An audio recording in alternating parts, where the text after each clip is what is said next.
A arquitetura da vingança.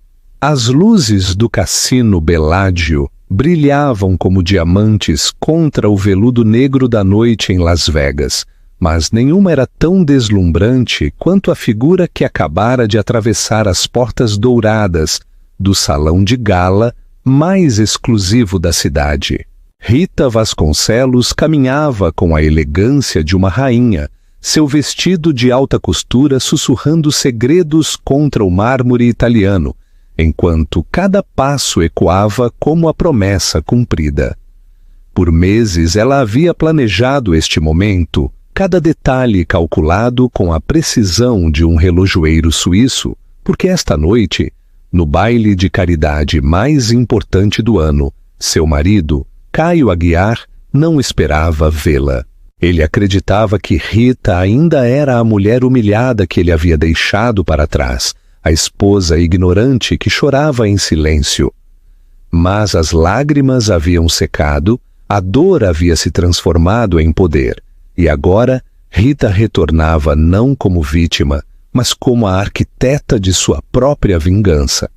O escândalo que estava prestes a estourar abalaria os alicerces da alta sociedade de São Paulo, porque quando uma mulher decide reivindicar sua dignidade, o mundo inteiro treme, e Rita viera cobrar cada humilhação, cada mentira, cada traição, com os juros mais altos que o amor próprio poderia exigir. Capítulo 1. O palco de neon e as promessas quebradas. A Avenida Paulista se estendia como uma artéria de neon e promessas sob o céu estrelado de São Paulo, e no 47º andar de um penthouse luxuoso na Vila Olímpia, Rita Vasconcelos contemplava a cidade que outrora havia conquistado ao lado do homem que agora a atraía. Do seu apartamento, os arranha-céus pareciam joias incrustadas em veludo negro, cada luz uma história de sonhos ganhos e perdidos na capital mundial dos negócios. Rita havia chegado a São Paulo 5 anos antes, como Rita Mendes, uma brilhante arquiteta mineira, com um portfólio que incluía projetos residenciais em Belo Horizonte e Porto Alegre. Seu talento para transformar espaços vazios em experiências emocionais havia chamado a atenção de Caio Aguiar, o magnata imobiliário mais poderoso do Sudeste brasileiro. Caio não era apenas dono da metade dos complexos hoteleiros mais luxuosos de Curitiba e Brasília, ele era o rei indiscutível de um império que se estendia dos casinos de luxo aos resorts no Nordeste. O romance floresceu entre plantas arquitetônicas e reuniões de conselho.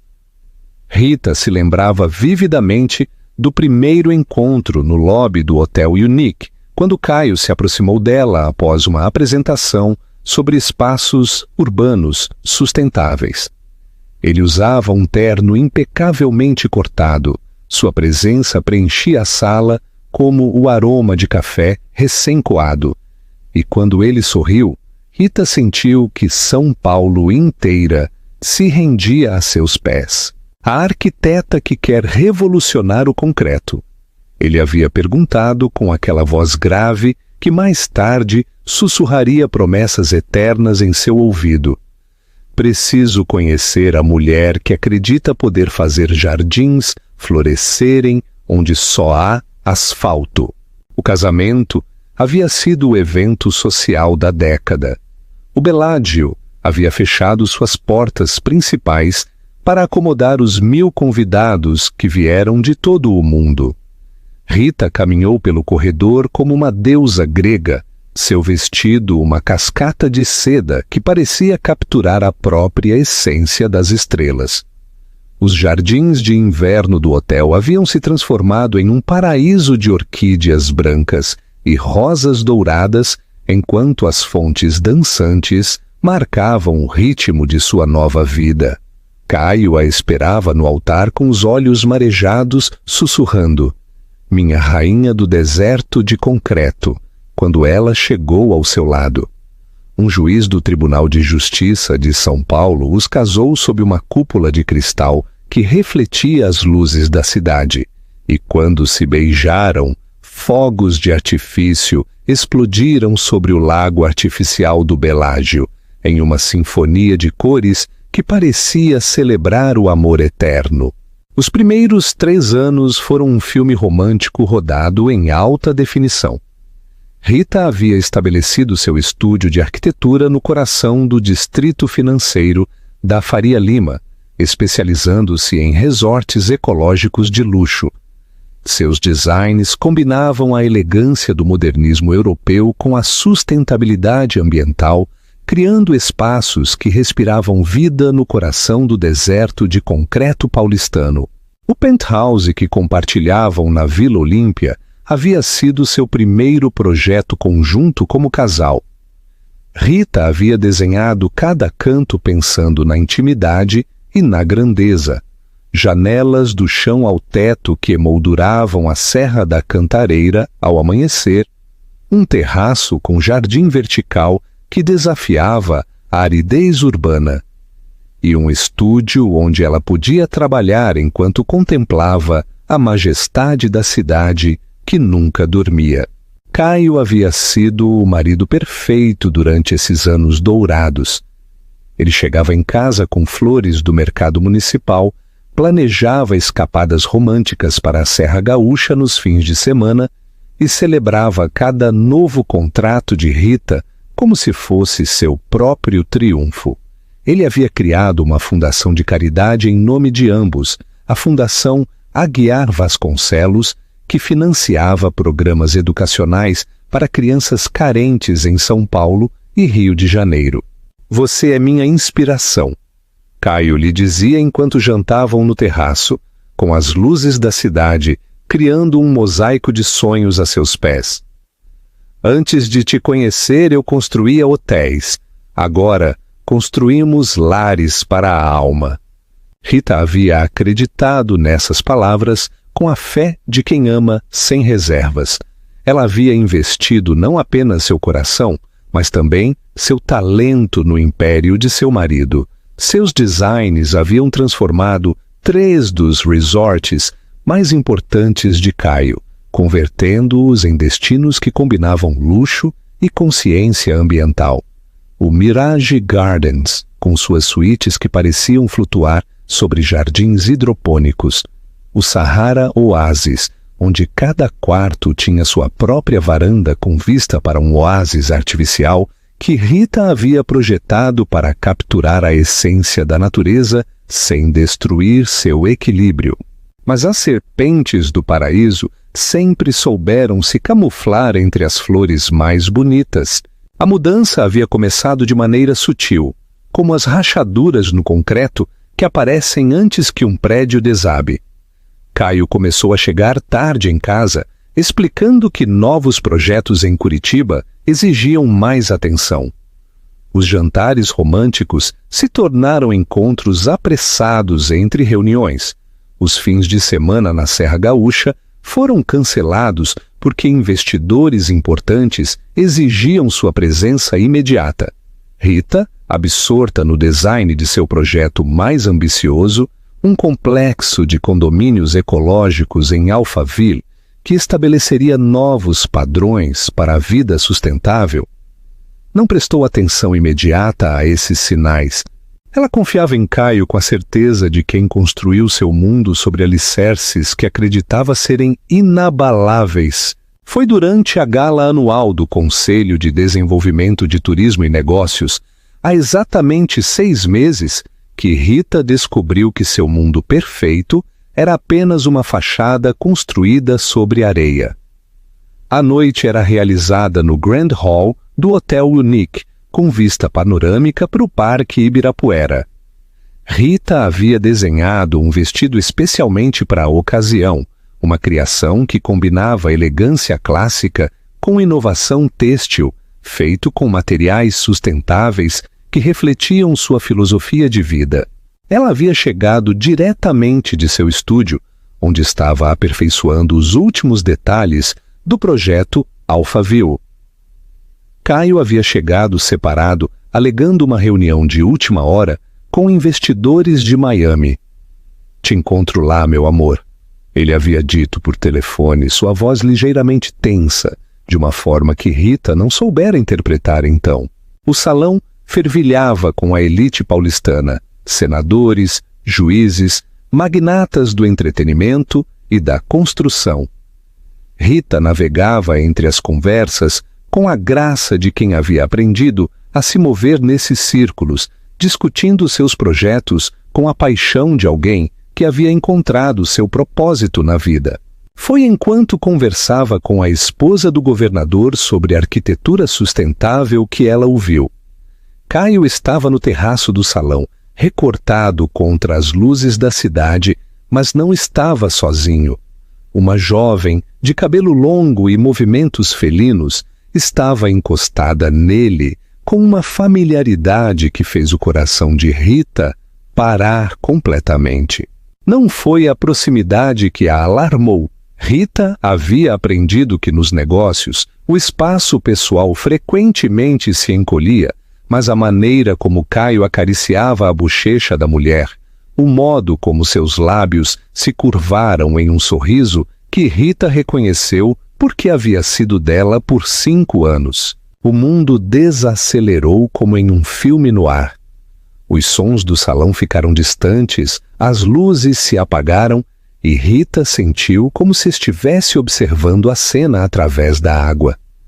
A mulher sussurrou algo no ouvido de Caio e ele riu com aquela risada íntima que Rita pensava conhecer em todas as suas variações. Então a mulher se ergueu na ponta dos pés e beijou Caio. Não foi um beijo casual ou amigável. Foi o beijo de uma amante certa de seu lugar no coração do homem a quem pertencia. Rita deixou sua taça de champanhe cair. O cristal se estilhaçou contra o mármore italiano e o som cortou o ar como um grito que não podia escapar de sua garganta. A esposa do governador se virou para ela com preocupação. — Rita, você está bem? Mas Rita não estava mais lá. Seu corpo permaneceu no salão, sorrindo automaticamente e se desculpando por sua falta de jeito, mas sua alma havia começado uma jornada para um território desconhecido, onde as certezas desmoronavam como castelos de areia sob as ondas do oceano. Naquela noite, Caio chegou em casa agindo como o marido perfeito de sempre. Beijou a testa de Rita, perguntou sobre o dia dela e se desculpou por ter ficado preso em conversas de negócios durante a gala. Rita não disse nada.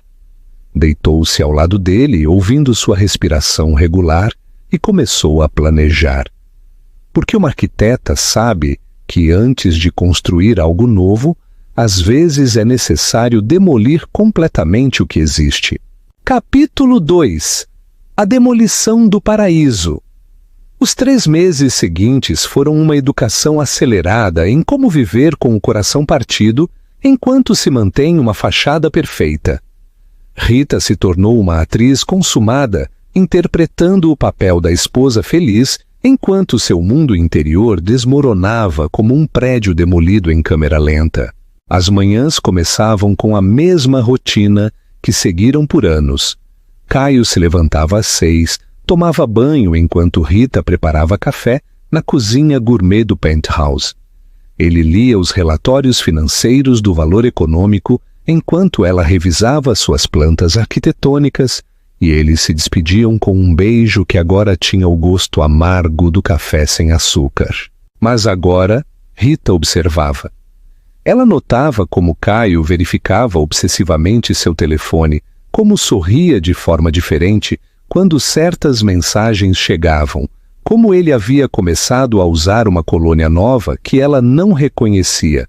Ela observava e fazia anotações mentais como uma detetive particular investigando a destruição de sua própria vida.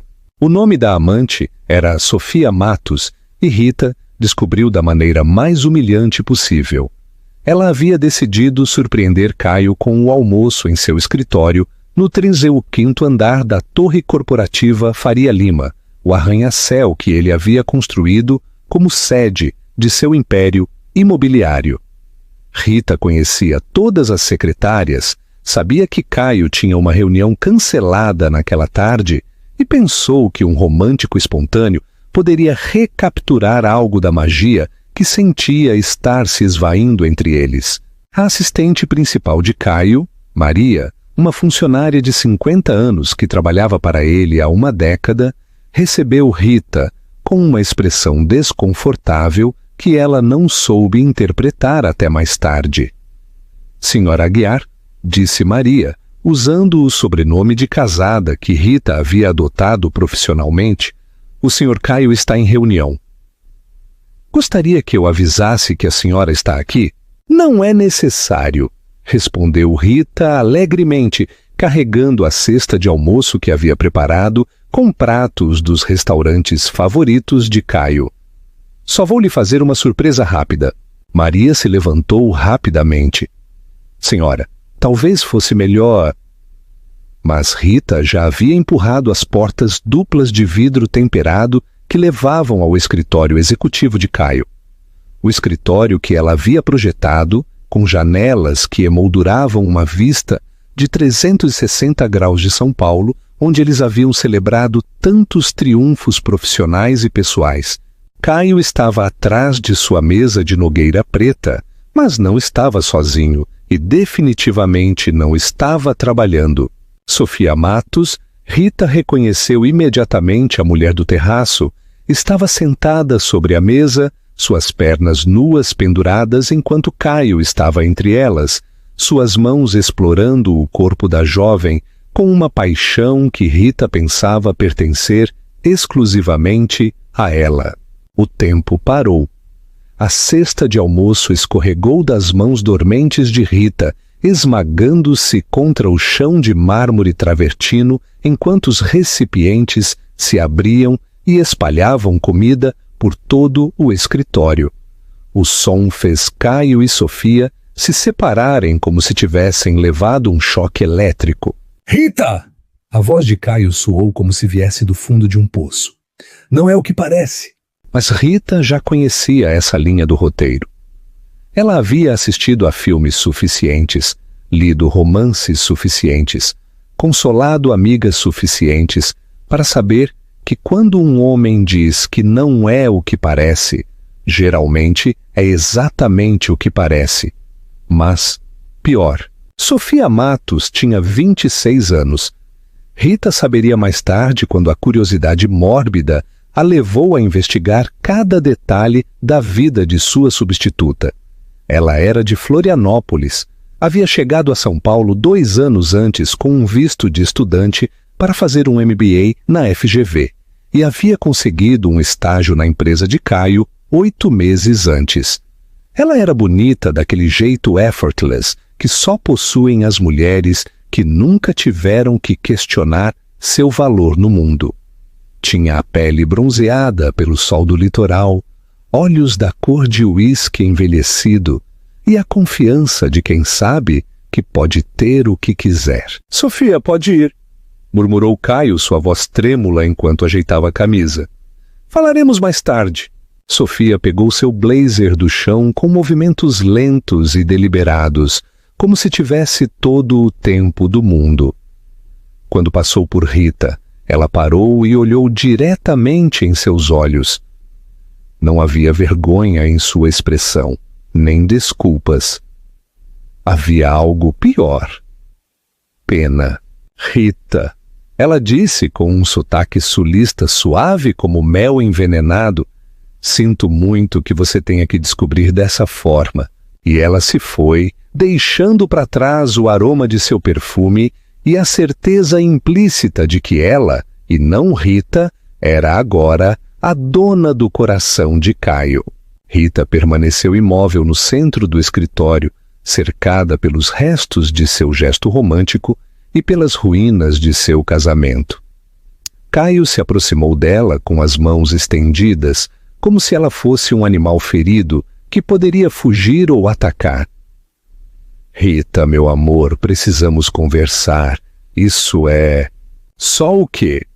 A voz de Rita soou estranhamente calma, como se pertencesse a outra pessoa. Só sexo? Só diversão? Só uma crise de meia-idade?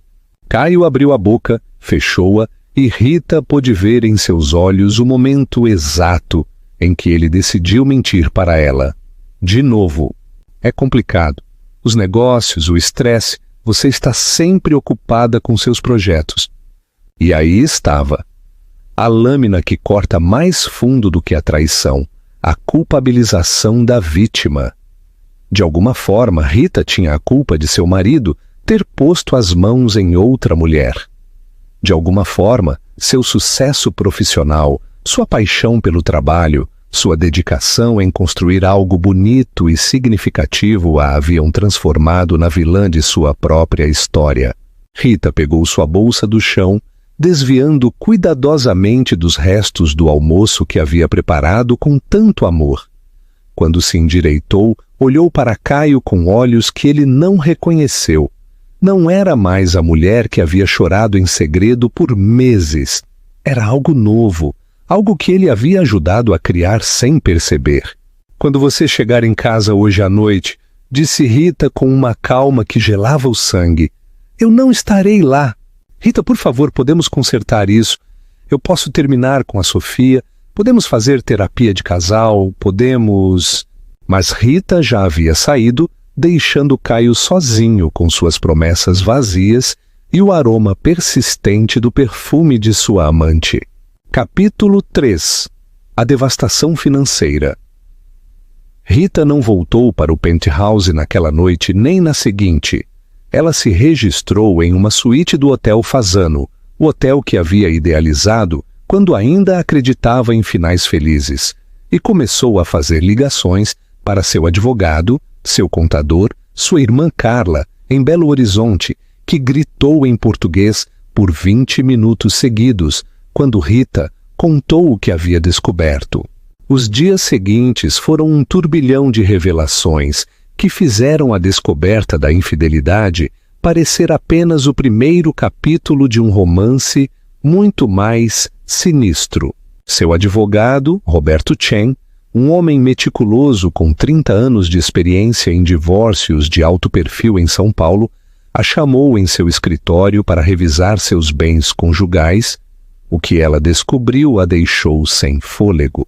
Rita, disse Roberto, ajustando seus óculos enquanto revisava uma montanha de documentos financeiros, precisamos falar sobre algumas irregularidades em suas contas. Por 5 anos, Rita havia mantido contas bancárias separadas para seu negócio de arquitetura, mas também contas conjuntas com Caio para despesas domésticas e investimentos compartilhados. Ou assim ela pensava.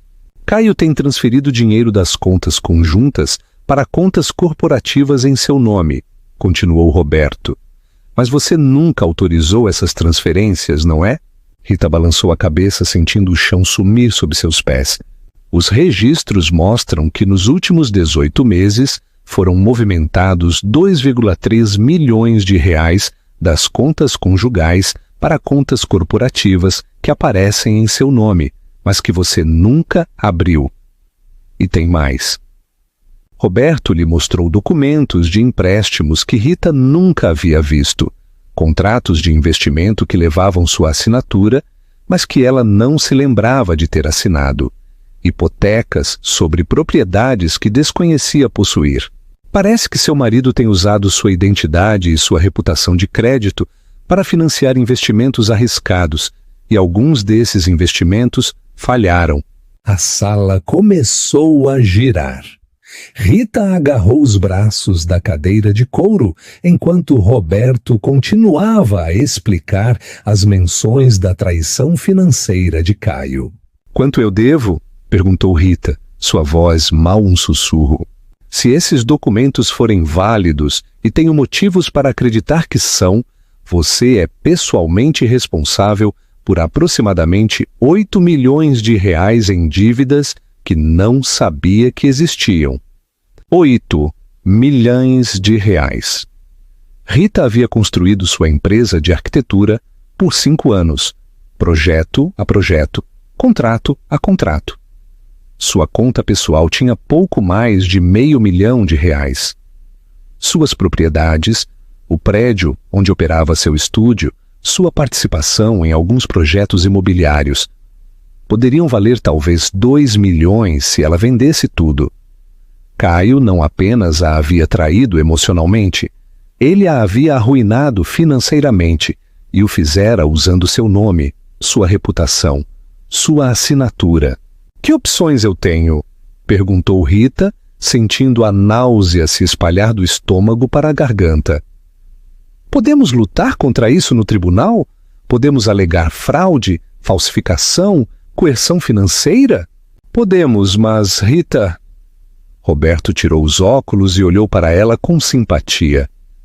Caio tem os melhores advogados de São Paulo, ele tem conexões políticas e tem o dinheiro para prolongar este processo por anos. Naquela noite, sozinha em sua suíte do Fasano, Rita serviu-se de uma taça de vinho e saiu para a varanda para contemplar as luzes de São Paulo. A cidade que ela havia conquistado ao lado de Caio agora parecia zombar dela. Cada neon, um sorriso sarcástico. Cada arranha-céu, uma lápide no cemitério de seus sonhos. Seu telefone tocou. Caio, é claro, vinha ligando incessantemente nos últimos 3 dias, alternando entre súplicas desesperadas e ameaças veladas.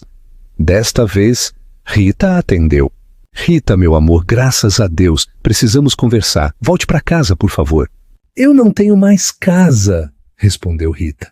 Aparentemente você a hipotecou sem me dizer. Um longo silêncio. Então a voz de Caio se tornou mais fria, mais calculista. Rita, eu entendo que você está magoada, mas não torne isso mais difícil do que precisa ser. Podemos resolver isso como adultos civilizados. Resolver o que exatamente? A amante, as dívidas, os documentos falsificados? Escute, disse Caio. E agora sua voz tinha o tom que ele usava nas salas de reunião quando queria intimidar seus oponentes. Você tem 2 opções. Podemos nos divorciar amigavelmente, dividir os bens de forma equitativa e todos seguem com suas vidas. Ou você pode lutar contra isso, e eu te prometo que você não ficará com nada, absolutamente nada. É uma ameaça, é uma realidade. Rita, você não conhece este mundo como eu conheço. Você não tem as conexões que eu tenho. Você não tem os recursos que eu tenho. Se você decidir lutar comigo, eu vou te destruir. E quando eu terminar com você, você nunca mais trabalhará em São Paulo. Sua reputação estará tão destruída que você não conseguirá um emprego projetando casinhas de cachorro. Rita fechou os olhos. Ao fundo, ela podia ouvir música vinda de um dos bares noturnos, uma melodia alegre que contrastava obscenamente com o pesadelo em que sua vida havia se tornado. E há mais uma coisa, continuou Caio, a Sofia está grávida. As palavras atingiram Rita como um tapa físico. Ela se curvou sobre si mesma, o telefone escorregando de suas mãos, enquanto as lágrimas que ela vinha segurando por dias finalmente irromperam como um rio transbordante. Caio continuou falando do telefone caído, sua voz agora distante, mas audível. Vamos nos casar depois do divórcio, é claro. Rita, você e eu. O nosso acabou há muito tempo, só que nenhum de nós queria admitir. Sofia me faz feliz de uma maneira que, bem, que você não podia mais. Rita pegou o telefone com as mãos trêmulas. Rita, você ainda está aí? Sim, ela sussurrou. Ótimo, então. Podemos lidar com isso como adultos? Rita enxugou as lágrimas, se endireitou e olhou para a cidade onde milhares de pessoas perseguiam seus sonhos e enfrentavam suas desilusões todas as noites. Caio, ela disse finalmente. Sem, vá para o inferno e desligou. Capítulo 4. A Fênix, no bairro da Lapa. Os 2 meses seguintes foram os mais sombrios nos 34 anos de vida de Rita. Ela se mudou para um pequeno apartamento em Barueri, um lugar que custava uma fração do que eles haviam gastado mensalmente em vinhos no penthouse, mas que representava tudo o que ela podia pagar enquanto suas contas bancárias eram congeladas pelas disputas legais. O apartamento tinha apenas um quarto, uma cozinha do tamanho de um armário e uma janela que dava para um estacionamento. Não havia vista para o skyline, nem terraço com jardim vertical, nem mármore italiano ou cristais da Boêmia, mas tinha algo que o penthouse nunca teve. Era completamente dela. As manhãs começavam com café instantâneo e a revisão obsessiva de documentos legais que Roberto Chen enviava diariamente. As tardes eram consumidas em telefonemas com clientes que cancelavam contratos, sócios que se distanciavam e fornecedores que exigiam pagamentos imediatos. As noites se arrastavam com o som de sirenes distantes e o brilho de luzes de neon filtrando-se através de cortinas baratas. Rita havia perdido mais do que um casamento. Havia perdido seu negócio. Os rumores sobre sua situação financeira se espalharam por São Paulo como um incêndio no concreto, e em uma cidade construída sobre reputação e conexões, rumores eram sentenças de morte profissional. O Mirage Gardens, seu projeto mais orgulhoso, havia cancelado o contrato alegando irregularidades financeiras do contratante. O complexo de Alphaville, que havia sido seu sonho de estabelecer novos padrões para a vida sustentável, havia evaporado quando os investidores retiraram seu financiamento. Um por um, 5 anos de trabalho árduo desapareceram como castelos de areia sob as ondas. Mas as noites eram o pior. Na escuridão do apartamento, com apenas o zumbido do ar-condicionado para acompanhá-la, Rita enfrentava os demônios que vinha evitando durante o dia. A humilhação de descobrir Caio com Sofia se repetia em sua mente como um filme em loop, cada detalhe mais nítido e doloroso a cada repetição. A maneira como ele havia acariciado a bochecha da amante, a maneira como Sofia havia se erguido na ponta dos pés para beijá-lo, a maneira como os dois se moveram com a familiaridade de amantes estabelecidos, não de aventureiros casuais. Quanto tempo isso vinha acontecendo? Meses? Anos? Eles riam dela quando Rita chegava em casa com flores para celebrar um novo contrato?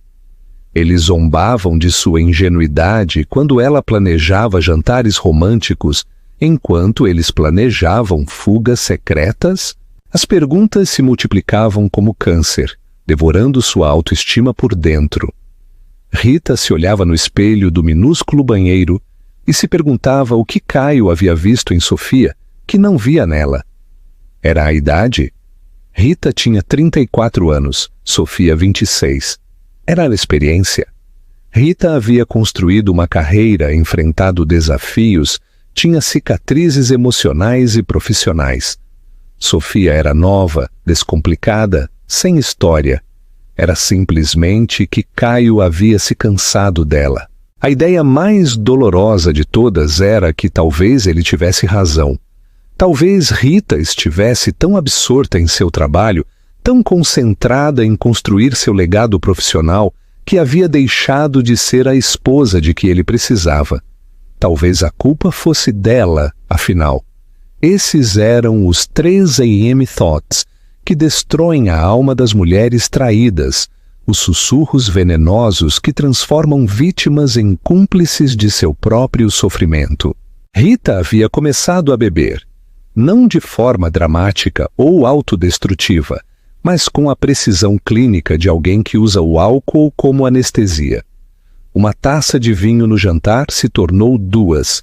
2 se tornaram meia garrafa. Meia garrafa se tornou a garrafa inteira enquanto revisava documentos legais que pareciam estar escritos em uma língua alienígena. Ela parou de se maquiar, parou de arrumar o cabelo, parou de usar os vestidos que colecionara durante anos de sucesso profissional. Vivia de leggings e camisetas oversized como uma universitária deprimida, não como a arquiteta bem-sucedida que havia sido. Sua irmã Carla ligava de Belo Horizonte todas as noites, alternando entre a fúria direcionada a Caio e a preocupação direcionada a Rita. "Volta para casa", suplicava Carla. "Você pode reconstruir sua vida aqui. Papai conhece arquitetos em Minas. Você pode começar de novo." Mas voltar para Minas parecia admitir a derrota. Rita havia chegado a São Paulo com sonhos enormes e um portfólio cheio de ambições.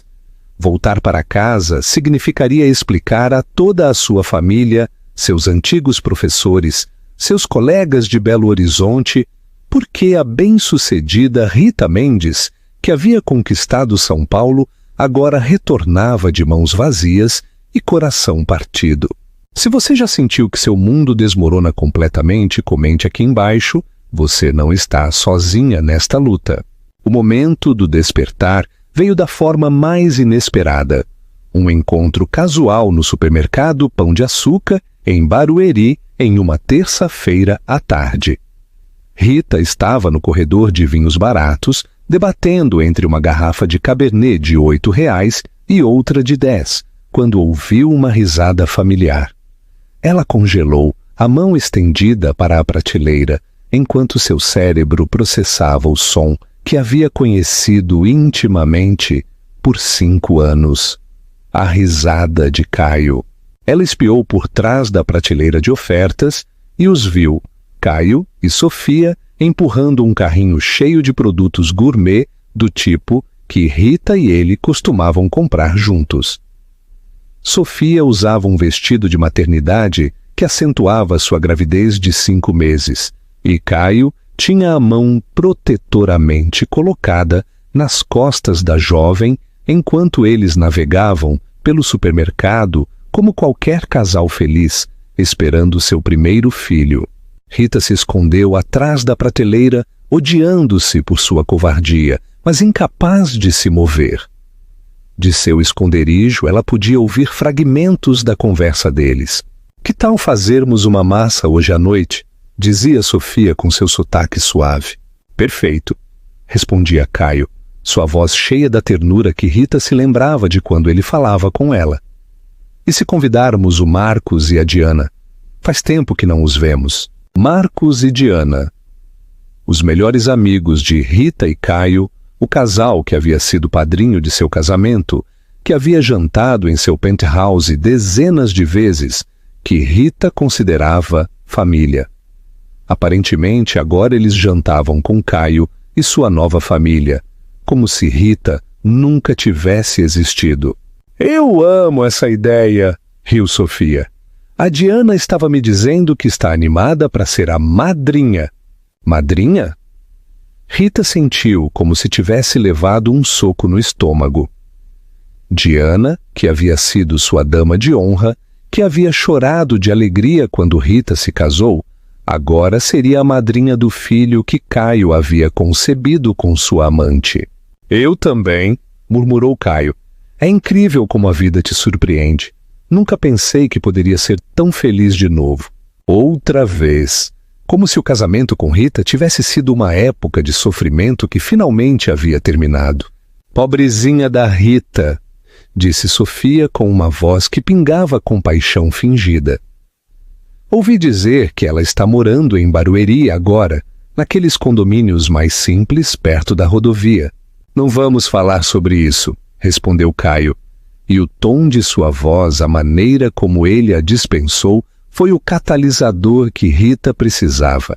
Naquele momento, escondida entre as garrafas de vinho barato, Rita não sentiu mais dor. Ela não sentiu tristeza. Ela sentiu algo novo e infinitamente mais poderoso. Uma raiva fria e purificadora. Eles não apenas a haviam traído, eles estavam zombando de seu sofrimento com a ajuda de seus amigos. Eles haviam roubado sua vida, sua reputação e seu futuro, e agora estavam celebrando com seus padrinhos. Caio Aguiar havia destruído o casamento e a vida profissional dela, mas o que ele havia acabado de destruir era a última faísca de sua humanidade, sua lealdade. Rita se levantou a garrafa de vinho que ela havia escolhido escorregando de sua mão e esmagando-se contra o chão com um som que, desta vez, não foi um soluço, mas uma declaração. Caio e Sofia se viraram, chocados. Rita não disse uma palavra.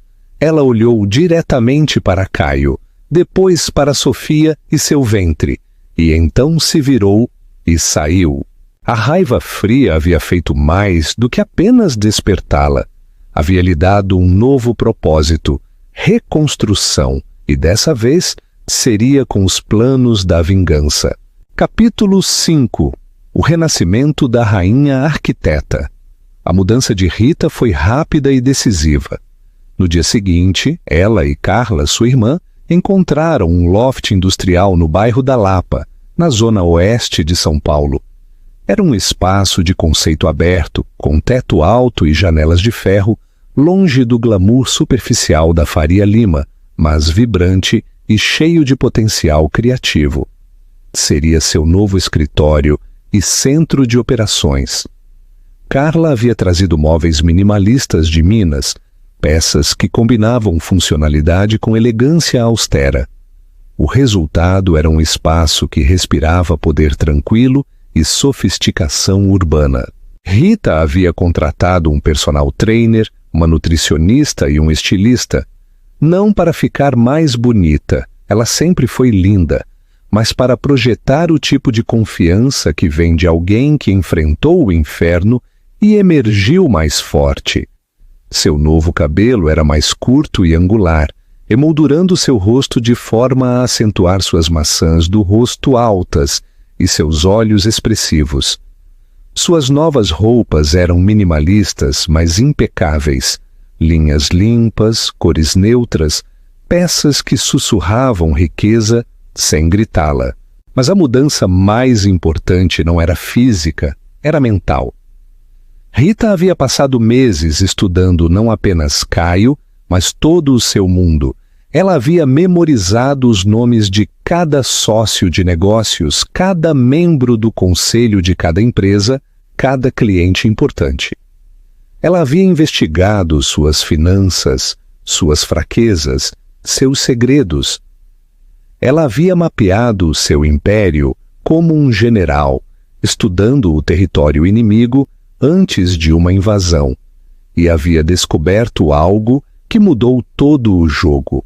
Caio não era o gênio financeiro que fingia ser. Seu império estava construído sobre uma montanha de dívidas inteligentemente ocultas, empréstimos cruzados entre suas diversas empresas e um esquema de investimentos que funcionava apenas enquanto ele continuasse a se expandir. Era um castelo de cartas financeiro que se mantinha de pé por momentum e reputação, não por fundamentos sólidos. Mais importante, Rita havia descoberto que Caio precisava desesperadamente de um contrato específico para manter toda a estrutura funcionando. O desenvolvimento do novo Casino Resort, que o Conselho de Desenvolvimento de Turismo e Negócios de São Paulo estava licitando. Um projeto de 2 bilhões de reais que transformaria 20 hectares de terreno baldio perto do aeroporto de Guarulhos, no maior complexo de entretenimento do estado. E Rita tinha o design perfeito para vencê-lo. Durante 5 anos de casamento, ela vinha trabalhando secretamente em um projeto pessoal, um conceito revolucionário que combinava arquitetura sustentável com tecnologia de entretenimento imersivo. Tinha sido seu sonho criar algo que mudasse para sempre a maneira como as pessoas experimentavam São Paulo, que mostrasse que entretenimento e responsabilidade ambiental não eram mutuamente exclusivos. Ela nunca havia mostrado a Caio, porque queria surpreendê-lo quando estivesse completamente terminado.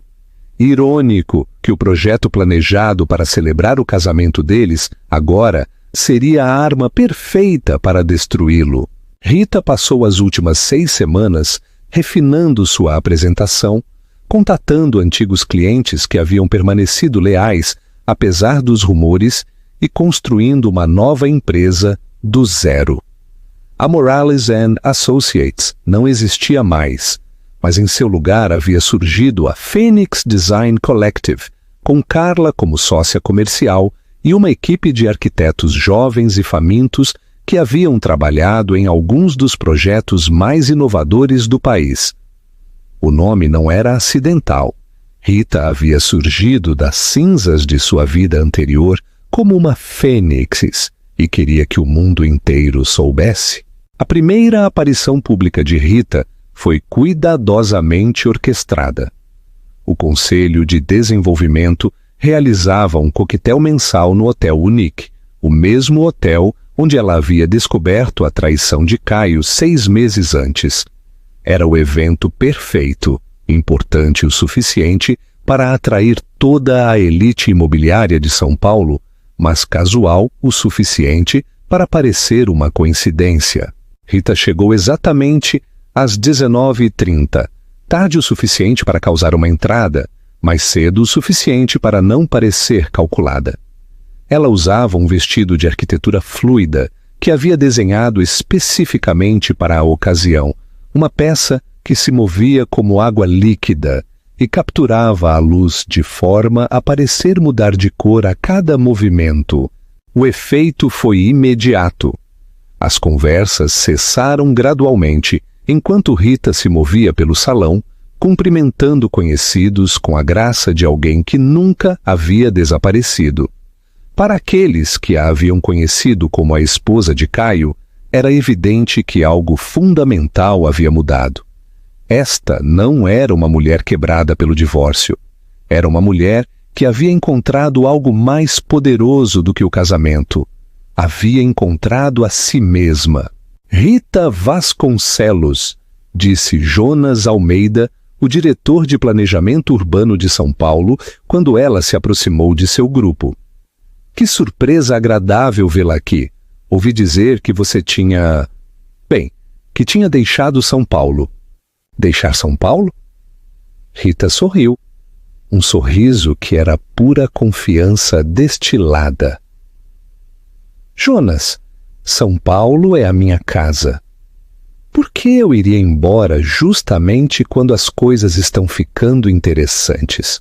Na hora seguinte, Rita trabalhou a sala como uma mestra política, lembrando o nome de cada esposa, perguntando sobre cada filho, discutindo projetos específicos com o tipo de conhecimento detalhado que só vem de alguém genuinamente apaixonado pelo trabalho.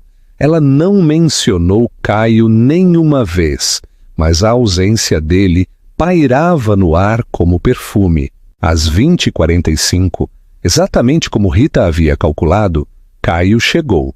Com Sofia, é claro, agora visivelmente grávida de 7 meses e pendurada no braço de seu amante, como uma declaração de posse. Rita os viu entrar do outro lado do salão. Por um momento, apenas um momento, ela sentiu o fantasma familiar da dor em seu peito. Então ela respirou fundo, se endireitou e sentiu a determinação fria se instalar em suas veias como gelo. Era a hora do show. Caio a avistou cerca de 10 minutos depois. Rita estava no centro de um grupo de 5 homens importantes, senadores estaduais, diretores de desenvolvimento, o prefeito de Barueri, rindo de algo que Marcos Oliveira, o arquiteto mais respeitado de Curitiba, havia dito. Quando Rita percebeu que Caio a havia visto, ela fez contato visual direto e lhe ofereceu um sorriso pequeno e educado, do tipo que se dá a um conhecido casual. Não um sorriso de ex-esposa ferida, nem um sorriso de mulher humilhada, mas um sorriso de igual para igual, de profissional para profissional, de alguém que havia seguido em frente completamente. Caio ficou imóvel por um momento inteiro, sua taça de champanhe congelada no meio do caminho para os lábios. Rita podia ver o choque em seu rosto, a confusão e, algo mais, a primeira faísca de medo. Esta não era a mulher quebrada que ele havia deixado para trás. Esta era alguém completamente nova.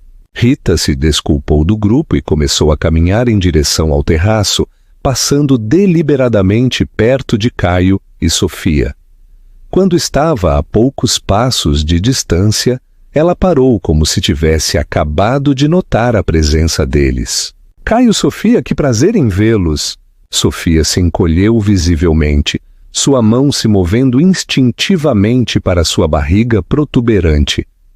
Caio abriu a boca, fechou-a e finalmente conseguiu articular uma resposta. Rita, eu não esperava te ver aqui. Por que não? Rita inclinou a cabeça com curiosidade genuína. Estes eventos sempre foram importantes para o meu trabalho. Falando nisso, Sofia, parabéns pela gravidez, você está radiante. Foi um golpe de mestre. Ao cumprimentar Sofia com graça genuína, Rita eliminou qualquer drama potencial e se posicionou como a mulher madura e confiante que havia superado. Sofia não pôde fazer nada além de murmurar um "obrigada", desconfortável. Bem, continuou Rita, não quero interromper a noite de vocês. Caio, espero que você esteja bem, que ambos estejam bem. E ela se afastou, deixando para trás o aroma sutil de seu novo perfume e a sensação de que algo significativo havia acabado de acontecer, embora ninguém pudesse definir exatamente o que. Rita não interagiu mais com eles durante o resto da noite, mas podia sentir os olhos de Caio seguindo-a pelo salão. Ela o havia desestabilizado, o havia confundido, e era exatamente isso que ela queria. 2 semanas depois, Rita executou a próxima fase de seu plano. A licitação para o projeto do Casino Resort seria aberta em 6 semanas. Rita sabia que Caio vinha trabalhando em sua proposta por meses, investindo recursos significativos no design e na apresentação. Ela também sabia, graças ao seu detetive particular, que o contrato era crucial para a sobrevivência financeira de sua empresa. Rita agendou uma reunião com Jonas Almeida, o diretor de planejamento urbano de São Paulo, e o homem que tinha mais influência sobre as decisões de licitação. Jonas havia conhecido Rita durante seus anos de sucesso e mantivera um relacionamento profissional cordial mesmo depois dos rumores sobre seu divórcio. "Jonas!", disse Rita enquanto se sentava no escritório da prefeitura com vista para o centro de São Paulo. "Eu tenho uma proposta que vai mudar a maneira como você pensa sobre o desenvolvimento turístico." Na hora seguinte, Rita apresentou sua visão para o novo Casino Resort. Não era apenas um prédio, era um ecossistema completo que combinava entretenimento de classe mundial com inovação ambiental. Jardins verticais que purificariam o ar da cidade. Sistemas de água fechados que fariam de São Paulo um modelo de conservação. Espaços de entretenimento que usariam realidade aumentada para criar experiências imersivas sem o desperdício material das construções tradicionais. "É audacioso", admitiu Jonas depois de ver a apresentação. "Incrivelmente audacioso. Você tem os recursos para executar algo assim?" Rita sorriu. "Eu tenho algo melhor do que recursos, Jonas. Eu tenho paixão, e tenho uma equipe que compartilha essa paixão. Este não é apenas um projeto comercial para mim. É minha carta de amor a São Paulo, a cidade que me deu tudo e que me ensinou que às vezes você tem que perder tudo para encontrar o que realmente importa." Jonas inclinou-se para a frente, claramente intrigado. "Rita, isso pode revolucionar a indústria do entretenimento, mas também vai custar uma fortuna para implementar." "Eu tenho trabalhado neste conceito por 5 anos, respondeu Rita. "Tenho sócios em Minas, contatos na indústria de tecnologia do Sul e acesso a materiais e técnicas que nenhum outro arquiteto em São Paulo está usando. Eu posso fazer isso, Jonas, e posso fazer de uma forma que fará São Paulo ser famosa por algo mais do que excessos e desperdício. Quando Rita saiu da prefeitura naquela tarde, ela tinha algo que vinha buscando por meses: esperança real. Não a esperança desesperada de uma mulher tentando reconstruir sua vida, mas a esperança feroz de alguém que havia encontrado seu propósito. Mas a verdadeira prova veio uma semana depois. Rita estava em seu loft, trabalhando nos detalhes finais de sua proposta de licitação, quando seu telefone tocou. O nome na tela a fez sorrir. Caio. Ela estava esperando por essa ligação. Olá, Caio! Ela atendeu com a mesma cordialidade profissional que havia usado no coquetel. Rita, precisamos conversar. Sobre o quê? Um longo silêncio. Rita podia ouvir a tensão em sua respiração. Você sabe sobre o quê? Ouvi dizer que você está preparando uma proposta para o projeto do cassino. Ei, Rita! A voz de Caio se tornou mais suave, mais manipuladora, o tom que ele havia usado por anos para conseguir o que queria. Amor, eu sei que você está magoada. Eu sei que cometi erros. Mas isso é demais. Este projeto, eu tenho trabalhado nele por 2 anos. É crucial para a minha empresa. Rita sentiu uma calma gélida se espalhar por seu corpo. Era o momento que ela vinha esperando por meses. Você está me pedindo para retirar minha proposta? Perguntou ela com curiosidade acadêmica. Estou te pedindo para ser razoável. Eu posso fazer valer a pena para você. Eu posso te oferecer contratos. Eu posso te recomendar para outros projetos. Podemos trabalhar juntos nisso. Rita riu e foi uma risada que não tinha nada de humor. Caio, você sabe qual é a diferença entre você e eu? Qual? Você constrói para possuir, eu construo para criar, e São Paulo merece algo criado com paixão, não possuído por ganância. Rita, por favor. Tenha sorte com sua proposta, Caio, que o melhor vença. E ela desligou. Capítulo 6. O triunfo. Final da dignidade. O Grand Hall do Bellagio nunca havia testemunhado uma transformação tão completa. A mesma mulher que 6 meses antes havia fugido daquele lugar com o coração partido, agora dominava o espaço como uma rainha reivindicando seu reino. Era a noite do baile de gala anual da Fundação Crianças de São Paulo, o evento social mais importante do ano. E Rita Vasconcelos havia retornado não como a ex-esposa humilhada de Caio Aguiar, mas como a CEO triunfante da Phoenix Design Collective. 3 dias antes, a Comissão de Desenvolvimento Urbano de São Paulo havia anunciado oficialmente que a Phoenix Design Collective havia vencido a licitação para o maior projeto de cassino resort na história do estado. O contrato de 2,1 bilhões de reais não apenas estabeleceu Rita como a arquiteta mais poderosa do Sudeste, mas enviou ondas de choque por toda a comunidade empresarial de São Paulo. Caio havia perdido mais do que um contrato. Havia perdido seu futuro. As investigações financeiras iniciadas pela vitória de Rita revelaram a verdadeira extensão dos esquemas fraudulentos de Caio. Os documentos falsificados com a assinatura de Rita eram apenas a ponta do iceberg. Por anos, Caio havia manipulado investimentos, ocultado dívidas e usado as empresas de seus sócios como fachada para lavagem de dinheiro. Sem o contrato do cassino para manter o fluxo de caixa, todo o seu império financeiro desmoronou como dominós. Naquela manhã, agentes federais haviam invadido os escritórios do Grupo de Desenvolvimento Sampaio. Caio enfrentava acusações de fraude bancária, evasão fiscal e falsificação de documentos. Seus bens estavam congelados, suas contas bancárias fechadas e sua reputação destruída para sempre. Mas Rita não havia vindo ao baile para celebrar a queda de seu ex-marido.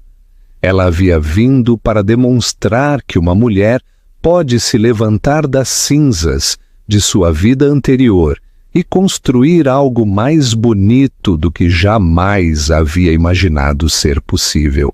O vestido que ela usava havia sido criado especificamente para esta noite por um designer emergente de Belo Horizonte. Uma peça que combinava a elegância atemporal com inovação têxtil. O tecido parecia capturar e refletir a luz dos lustres de cristal do Belladio, criando um efeito quase etéreo enquanto Rita se movia pelo salão. Seu cabelo estava penteado em um chignon elegante que revelava a linha graciosa de seu pescoço, onde um colar de esmeraldas, presente de sua irmã Carla, brilhava como gotas de água verde. Mas o acessório mais importante que ela carregava era sua confiança. Por meses, Rita havia trabalhado para reconstruir não apenas sua carreira, mas sua autoestima. Ela havia passado por terapia, havia redescoberto suas paixões, havia aprendido a se valorizar não como a esposa de alguém, mas como uma mulher completa e poderosa por direito próprio. Rita Vasconcelos. A voz a fez virar. Jonas Almeida, o diretor de planejamento urbano, se aproximava com uma taça de champanhe e um sorriso que não podia esconder sua admiração. «Jonas!» Rita estendeu a mão que ele beijou em um gesto de respeito genuíno. «Que prazer em vê-lo aqui! O prazer é todo meu. Rita, sua proposta para o cassino foi brilhante, absolutamente brilhante. Em 30 anos de carreira, eu nunca vi nada tão inovador. Obrigada», respondeu Rita, sentindo o calor familiar da satisfação profissional. Este projeto não é apenas um prédio para mim, é minha visão para o futuro de São Paulo, para uma cidade que pode ser líder mundial em entretenimento sustentável. Na hora seguinte, Rita foi o centro das atenções do evento. Empresários, políticos e líderes comunitários a procuravam para parabenizá-la, para fazer perguntas sobre sua visão arquitetônica, para explorar oportunidades de colaboração. Era como se a cidade inteira tivesse acordado subitamente para o talento que vinha vivendo entre eles por anos, eclipsado apenas por sua associação com Caio. Marcos Oliveira, o arquiteto de Curitiba que admirava seu trabalho há anos, se aproximou com sua esposa Diana.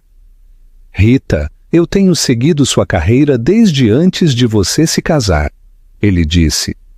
«Eu sempre soube que você tinha algo especial. Esse projeto do cassino vai mudar a indústria para sempre». «É só o começo», respondeu Rita com um sorriso que brilhava com possibilidades futuras.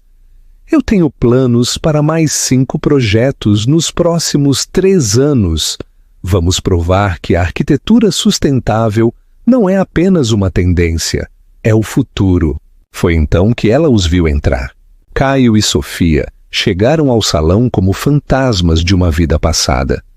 Caio usava o mesmo smoking que havia usado em dezenas de eventos sociais quando eram casados, mas agora parecia ligeiramente folgado, como se ele tivesse perdido peso devido ao estresse. Seus olhos tinham o olhar fundo de alguém que passou noites sem dormir, e seu sorriso característico parecia forçado, quase desesperado. Sofia, agora no 8º mês de gravidez, agarrava-se ao braço de Caio como se fosse um salva-vidas. Seu vestido de maternidade era elegante, mas não podia esconder a tensão em seu rosto. Os rumores sobre a investigação federal circulavam por São Paulo há dias, e era óbvio que o estresse estava afetando ambos. Rita sentiu uma estranha calma descer sobre ela. Por meses ela havia imaginado este momento. Havia ensaiado mentalmente dezenas de cenários diferentes, mas agora que estava ali, ela percebeu que não sentia o triunfo vingativo que esperava. Não sentia satisfação em ver Caio destruído, nem prazer no medo óbvio nos olhos de Sofia. Ela sentia algo mais poderoso: indiferença. Caio a avistou. Através do salão lotado, Os olhos deles se encontraram, e Rita pôde ver em seu olhar uma mistura complexa de emoções: admiração, arrependimento, medo e algo que poderia ter sido amor nostálgico. Ele começou a caminhar em direção a ela. Rita se desculpou do grupo com que estava conversando e se dirigiu para o centro do salão, onde os casais começavam a dançar ao som de uma orquestra que tocava standards de jazz clássico. Ela não fugia de Caio, mas também não ia em direção a ele. Ela simplesmente existia em seu próprio espaço, confiante e serena. Rita! A voz de Caio soou rouca, como se ele tivesse estado gritando ou chorando. Rita se virou para ele com a mesma expressão educadamente neutra que havia aperfeiçoado por meses. Caio! Ela respondeu simplesmente.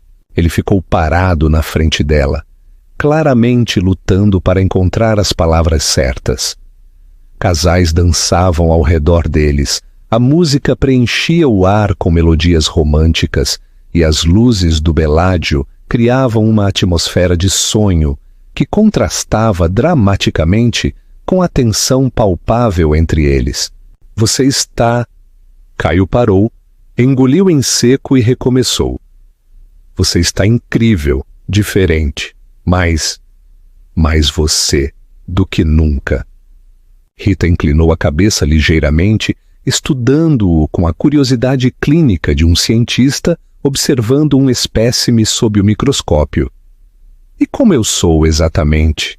Poderosa, admitiu Caio, sua voz mal audível sobre a música. Livre, como a mulher por quem me apaixonei há 6 anos, mas mais forte.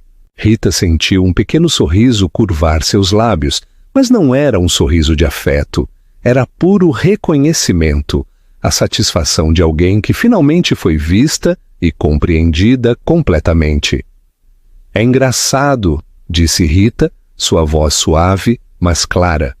Foi preciso que você me traísse, que você me roubasse, que você me humilhasse, publicamente, para que eu descobrisse quem eu realmente sou quando não estou tentando ser a esposa perfeita para outra pessoa. Caio fechou os olhos como se as palavras fossem golpes físicos. Rita, o que eu fiz não há desculpa. Eu fui um covarde, eu fui um idiota, eu arruinei a melhor coisa que já me aconteceu na vida. Sim, concordou Rita com uma calma terrível. Você arruinou. O silêncio se estendeu entre eles enquanto os casais continuavam a dançar, alheios ao drama que se desenrolava no centro de seu círculo perfeito. Existe alguma chance? Começou Caio, mas Rita levantou a mão para detê-lo. Não, ela disse simplesmente. Você nem sabe o que eu ia perguntar. Rita sorriu, e desta vez foi um sorriso genuíno, cheio de uma compaixão que era mais devastadora do que qualquer insulto. Você ia me perguntar se havia alguma chance de perdão, alguma chance de reconciliação, alguma chance de que pudéssemos encontrar uma maneira de consertar o que você quebrou? Caio assentiu miseravelmente. E a resposta é não, continuou Rita. Não porque eu te odeie, Caio, não porque eu queira te fazer sofrer, mas porque a mulher que você traiu não existe mais. Ela morreu no seu escritório no dia em que eu a encontrei com você e Sofia. E a mulher que eu sou agora merece algo muito melhor do que os pedaços quebrados de um homem que provou que não sabe valorizar o que tem até perder. Naquele momento, como se tivesse sido coreografado pelo destino, Marcos Oliveira se aproximou deles. Rita, disse Marcos, ignorando Caio completamente, me concede esta dança. Minha esposa insiste que preciso praticar antes do casamento de nossa filha no próximo mês. Rita sorriu para Marcos com carinho genuíno. Seria uma honra. Ela estendeu a mão para Marcos e se afastou de Caio sem olhar para trás, deslizando para a pista de dança onde começaram a se mover ao ritmo de The Way You Look Tonight. Era perfeitamente simbólico. Rita, dançando com um homem que a respeitava, que admirava seu trabalho, que a via como uma igual, enquanto Caio permanecia sozinho, observando-a à distância. Dos braços de Marcos, Rita podia ver Caio parado imóvel no centro do salão, como uma ilha de desolação em um oceano de celebração. Sofia havia se aproximado dele, claramente preocupada com seu estado emocional, mas ele parecia não notar a presença dela. Seus olhos seguiam Rita pela pista de dança, com o olhar de um homem que finalmente compreendia a magnitude do que havia perdido. "Você está bem?" perguntou Marcos enquanto eles giravam elegantemente entre os outros casais. "Eu estou perfeita", respondeu Rita, e se surpreendeu com o quão verdadeira aquela afirmação soava. "Pela primeira vez em meses, eu estou exatamente onde devo estar." A música mudou para uma peça mais rápida, e Marcos a girou com a habilidade de alguém que havia aprendido a dançar em uma época em que isso era considerado uma necessidade social. Rita riu, um som puro e alegre que fez várias pessoas se virarem para eles com sorrisos de apreciação. Foi então que tudo explodiu. Do outro lado do salão, Rita ouviu um grito. Ela se virou para o som e viu Sofia curvada sobre si mesma, uma mão em sua barriga protuberante, a outra agarrando-se desesperadamente ao braço de Caio. O líquido amniótico havia encharcado o chão de mármore a seus pés. "Ajuda!" gritou Caio, sua voz falhando de pânico. "Precisamos de ajuda! O bebê está chegando!" O salão mergulhou no caos imediatamente. Os convidados se aglomeraram, alguns tentando ajudar, outros apenas olhando com curiosidade mórbida. Alguém gritou para chamarem uma ambulância. A música parou abruptamente, deixando apenas o som de vozes preocupadas e os gemidos de dor de Sofia. Rita ficou imóvel no centro da pista de dança, observando a cena se desenrolar, como se fosse um filme. Por um momento eterno, o tempo parou enquanto ela processava o que estava vendo. O homem que a havia traído, desesperado e assustado, segurando a mulher que havia sido sua cúmplice, ambos enfrentando um momento que os reduz à sua humanidade mais básica, e Rita sentiu nada. Nem prazer por seu sofrimento, nem desejo de ajudar, nem impulso de vingança, apenas uma calma completa, a serenidade de alguém que havia fechado completamente um capítulo de sua vida e seguido em frente. Marcos olhou para ela com preocupação. "Devemos fazer algo?" Rita observou enquanto os paramédicos chegavam, enquanto Caio gritava instruções contraditórias, enquanto Sofia era colocada em uma maca. Ela viu o medo autêntico nos olhos de ambos, o amor real que compartilhavam no meio de sua crise e a maneira como se agarravam um ao outro como se fossem a única coisa sólida em um mundo que desmoronava. "Não", disse Rita finalmente, "eles têm tudo o que precisam um ao outro." Os paramédicos levaram Sofia, com Caio correndo ao lado da maca, segurando sua mão. Antes de desaparecerem pelas portas do salão, Caio se virou uma última vez para Rita. Os olhos dele se encontraram através do caos, e naquele olhar havia uma pergunta silenciosa, uma súplica final. Rita lhe ofereceu um pequeno aceno, não de perdão, mas de reconhecimento. Reconhecimento de que eles haviam sido importantes um para o outro. Reconhecimento de que eles haviam compartilhado amor real, embora ele o tivesse destruído. Reconhecimento de que era hora de ambos seguirem com suas vidas separadas.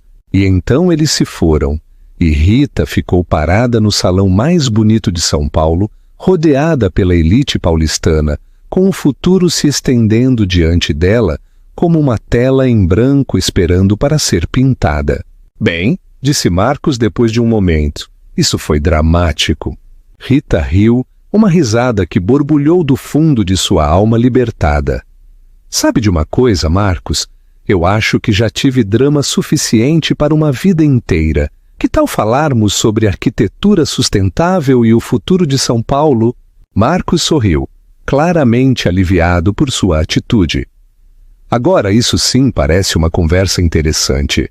E enquanto a orquestra começava a tocar novamente e os casais retornavam à pista de dança, Rita Vasconcelos começou a falar apaixonadamente sobre seus planos para transformar São Paulo em um modelo de desenvolvimento urbano sustentável. Ela falou de jardins verticais que transformariam o concreto em um oásis, de tecnologias hídricas que fariam de São Paulo um líder mundial em conservação, de espaços que combinariam entretenimento com responsabilidade ambiental. Ela falou, em outras palavras, do futuro. Seu futuro, porque naquela noite, no Grand Hall do Bellagio, Rita Vasconcelos finalmente entendeu uma verdade fundamental que todas as mulheres fortes eventualmente aprendem. A melhor vingança não é destruir o homem que te machucou. A melhor vingança é construir uma vida tão bonita, tão plena, tão completamente sua, que ele se torna uma nota de rodapé irrelevante na história do seu triunfo. A história de Rita Vasconcelos não terminou naquela noite no Bellagio. Terminou 6 meses depois, quando ela estava parada no canteiro de obras de seu casino resort revolucionário, observando sua visão tomar forma em aço e vidro sob o sol de São Paulo. O projeto que havia começado como um sonho romântico de compartilhar com seu marido havia se tornado algo muito mais poderoso, a manifestação física de uma mulher que havia aprendido a construir sua felicidade do zero. As mulheres que sobreviveram a traições profundas sabem desta verdade. Você não se recupera da infidelidade voltando para o homem que te machucou. Você se recupera descobrindo que é mais forte, mais talentosa, mais valiosa do que jamais soube quando estava tentando ser a mulher perfeita para alguém que não a merecia. Rita nunca mais viu Caio depois daquela noite. Ela ouviu através das inevitáveis fofocas de uma cidade como São Paulo que ele havia passado 2 anos na prisão federal por fraude, que Sofia havia retornado a Florianópolis com seu filho, que ele havia perdido tudo, sua empresa, sua reputação, sua família. E Rita sentiu por ele o que havia aprendido a sentir por todos os capítulos fechados de sua vida. Gratidão, silenciosa. Gratidão porque a traição dele a havia libertado de uma vida que era muito pequena para seus sonhos. Gratidão porque a crueldade dele a havia ensinado que ela podia sobreviver a qualquer coisa. Gratidão porque ao partir seu coração, ele a havia obrigado a descobrir que seu verdadeiro poder nunca dependera do amor dele. Para todas as mulheres que estão lendo isso, sua história não termina quando ele vai embora. Sua história começa quando você decide que merece escrever um final que seja completamente seu. Inscreva-se no canal para mais histórias de mulheres que transformaram sua dor em poder, que transformaram suas lágrimas em alicerces e que provaram que, às vezes, perder tudo é a única maneira de ganhar a vida que você realmente merece. Em Las Vegas, a cidade onde os sonhos são feitos e desfeitos todas as noites, mesmo que a história tenha acontecido em São Paulo, Rita Vasconcelos provou que a melhor aposta que uma mulher pode fazer é sempre apostar em si mesma.